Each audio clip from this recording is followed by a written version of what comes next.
Olá, meus irmãos, tudo bem? Quanto tempo, né? Infelizmente, ainda não conseguimos nos encontrar pessoalmente, fisicamente, mas não podemos perder este tempo e deixarmos de continuar a estudar a respeito da palavra de nosso Deus. Nós vamos hoje fazer, como já é de costume, o nosso estudo baseado no livro de Provérbios. Eu quero já pedir que você abra sua Bíblia no livro de Provérbios, capítulo 14, para que no momento oportuno nós façamos a leitura.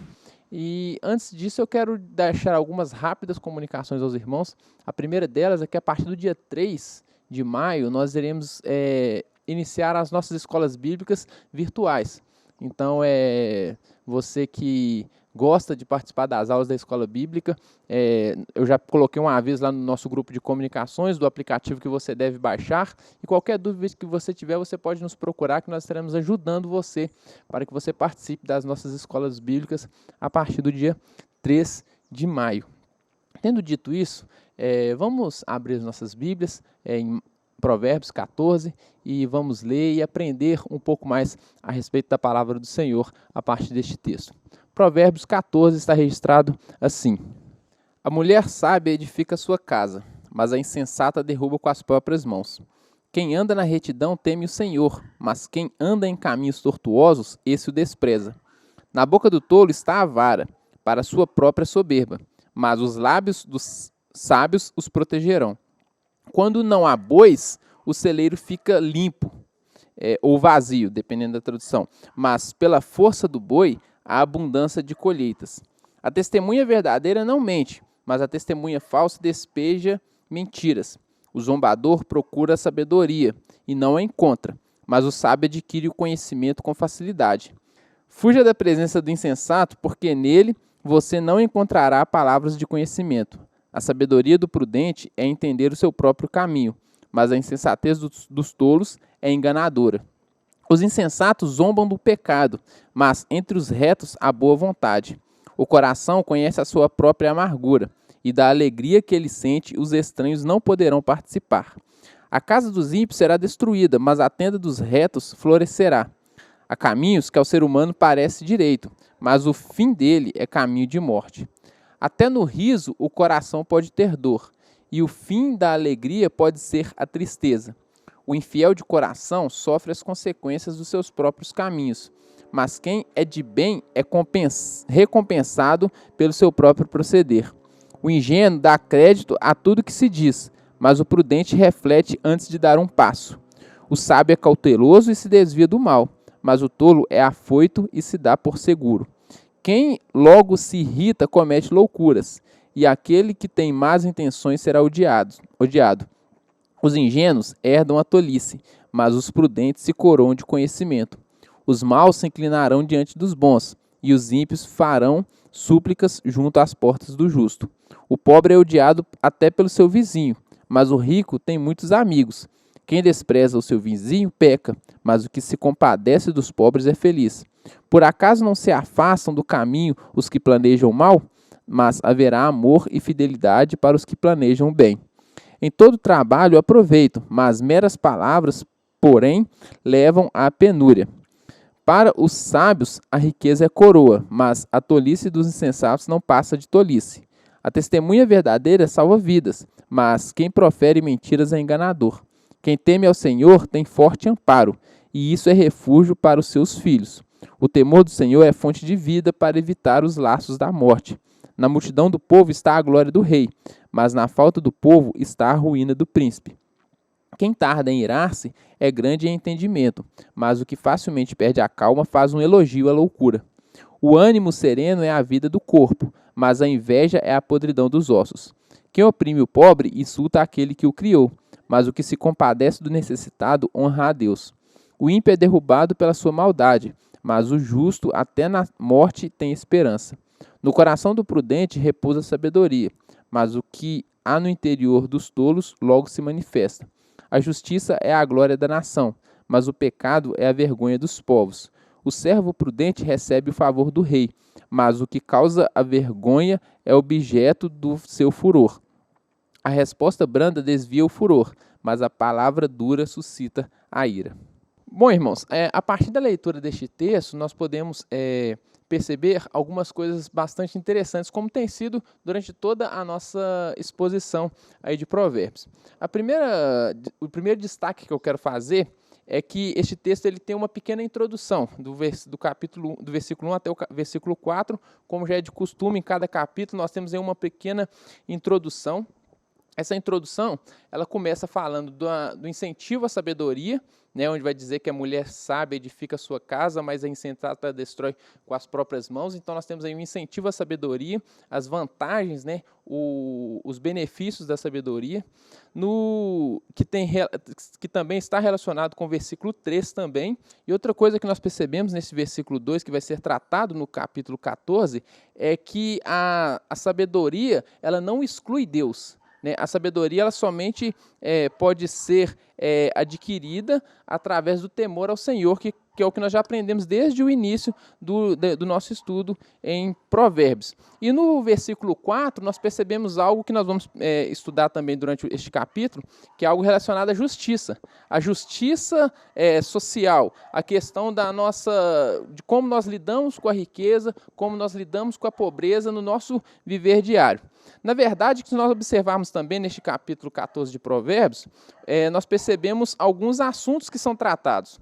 A questão da sabedoria e a loucura, que é todo o livro de Provérbios, nós encontramos isso, mas também tem uma questão relacionada ao nosso próprio interior, algo da nossa intimidade, mas também algo relacionado à nossa vida em sociedade. Nós vamos perceber isso. A sabedoria e a loucura, nós percebemos do versículo 1 ao versículo 9 e dos versículos 15 a 18, nós percebemos essa relação da sabedoria e da loucura. E olhando por uma forma negativa, nós podemos perceber, por exemplo, que a loucura ela é destrutiva, versículo 1, porque enquanto a mulher sábia edifica, a tola destrói. Mas a sabedoria, além de ser destrutiva, ela é autodestrutiva, é algo que causa mal a você mesmo, versículo 3. Ou seja, na boca do tolo está a vara, ou seja, aquilo que o tolo, que o louco fala, é algo que causa mal a ele mesmo. Além de ser autodestruidora, ela é autoperpetuadora. Eu quero destacar o versículo 18, que diz assim: os ingênuos herdam a tolice, mas os prudentes se coroam de conhecimento. Ou seja, a falta de sabedoria é algo que, se nós não tomarmos cuidado, nós passamos de um para o outro. As pessoas são afetadas com a nossa loucura. Ela também é autoexpressiva, versículo 7, ela é autoenganadora, versículo 8, ela é obstinada, versículo 9, ou seja, não nos permite mudar, não nos permite reconhecer as nossas falhas, os nossos pecados. Tudo isso a loucura faz conosco. A loucura ela é crédula. Versículo 15, o ingênuo dá crédito a tudo que se diz, mas o prudente reflete antes de dar um passo. Ou seja, aquele que tem falta de sabedoria, ele acredita em tudo que as pessoas dizem a ele. Por exemplo, quer ver um negócio interessante? Nos nossos dias tem algo chamado fake news, todos já têm conhecimento disso. Você recebe uma mensagem e você não tem o cuidado de averiguar se aquela mensagem é verdadeira, se aquela notícia é verdadeira, se não é uma falsa notícia, se é um fake news, né? Ou seja, o ingênuo, ele compartilha, ele encaminha essa mensagem a outra pessoa sem antes se certificar se ela é verdadeira. Mas já como diz o texto aqui, o prudente, ele reflete antes de dar um passo. Né? Pegando esse exemplo que eu dei, o prudente ele vai averiguar, ele vai constatar se de fato é uma notícia verdadeira, se os fatos condizem com a verdade, e aí sim ele encaminha, e aí sim ele compartilha aquela mensagem.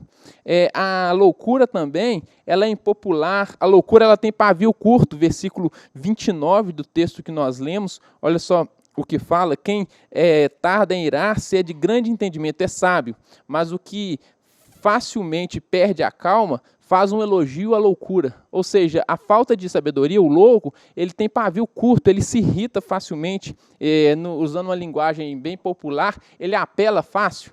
Né? Essa é a postura do louco. E no final das contas, a loucura ela é auto-ilusória.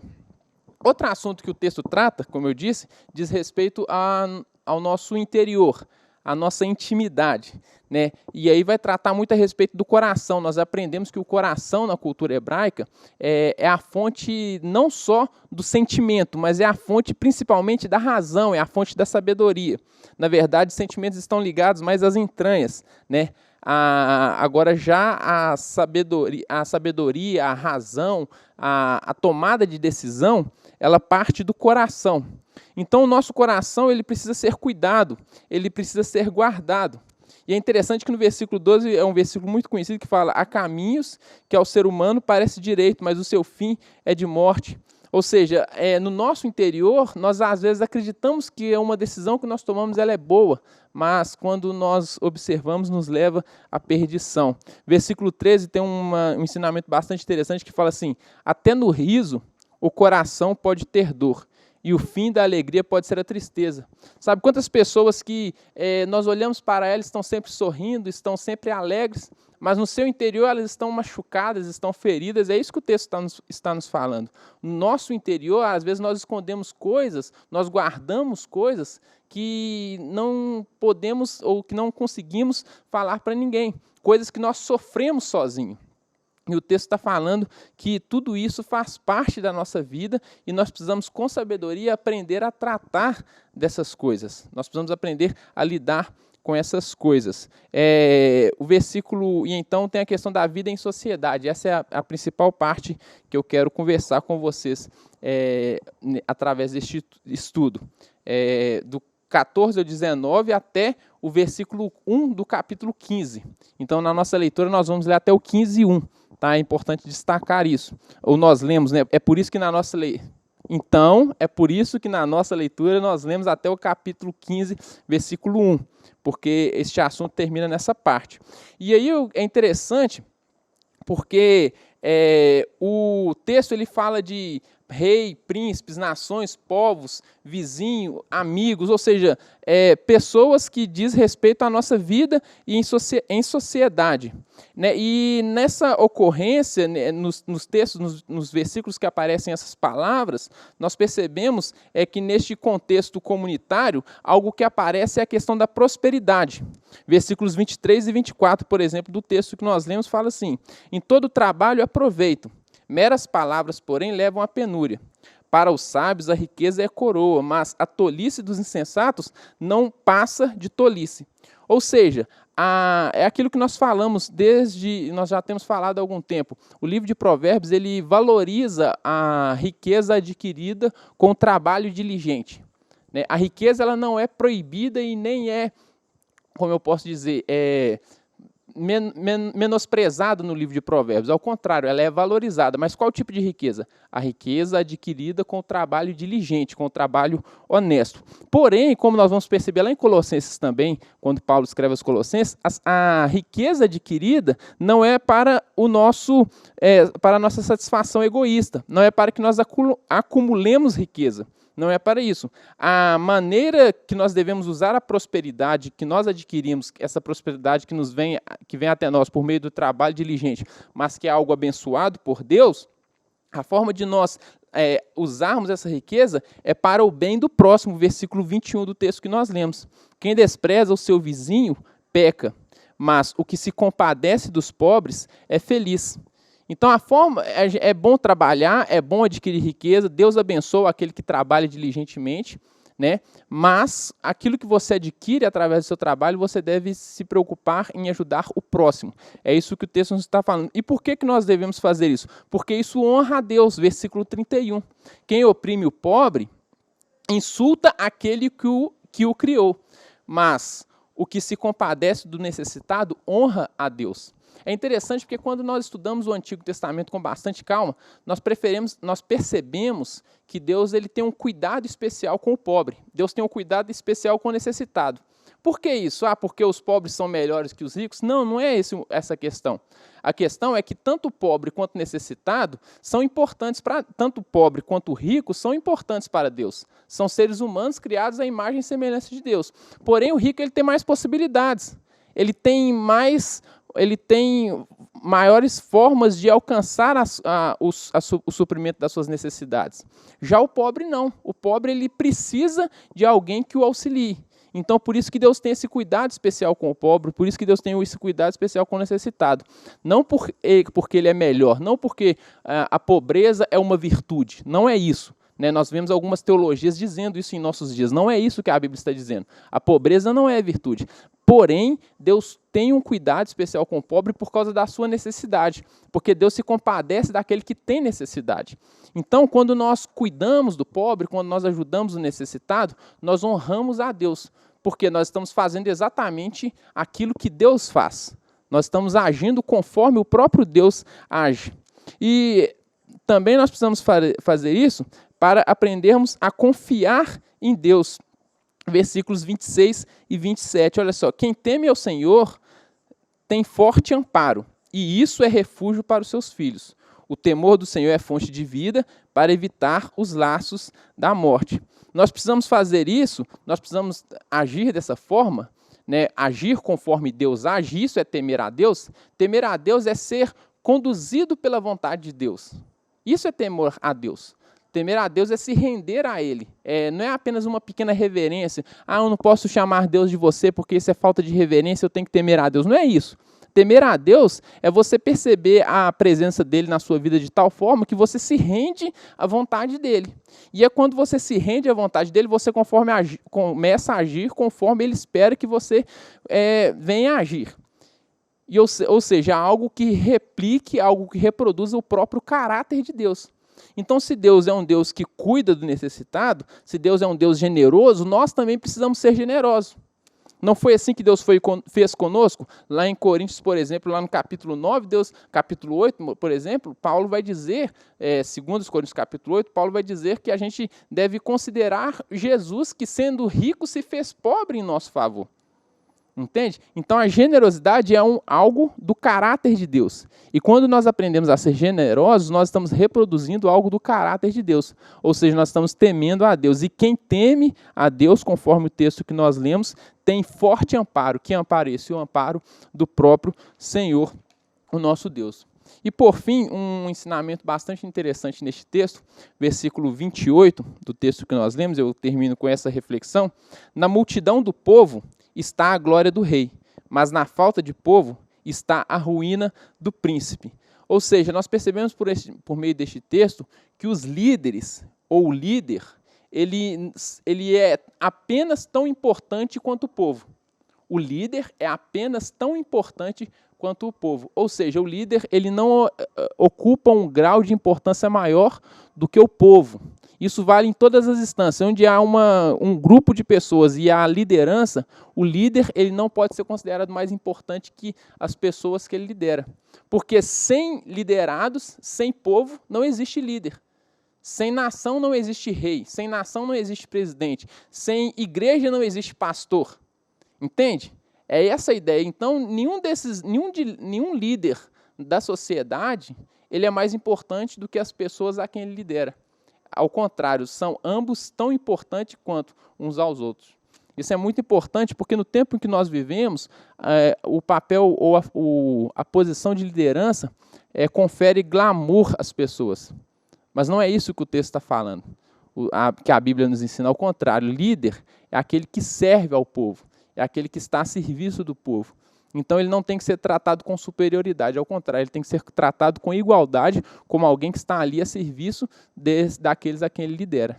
Então que essas reflexões, esses ensinamentos que nós aprendemos por meio do livro de Provérbios, possa de alguma forma ser aplicado na sua vida, possa ser aplicado no seu cotidiano, e dessa forma você venha honrar a Deus com tudo que você é, com tudo que você tem e com tudo que você faz. Que Deus abençoe sua vida, fique com Deus e até a próxima.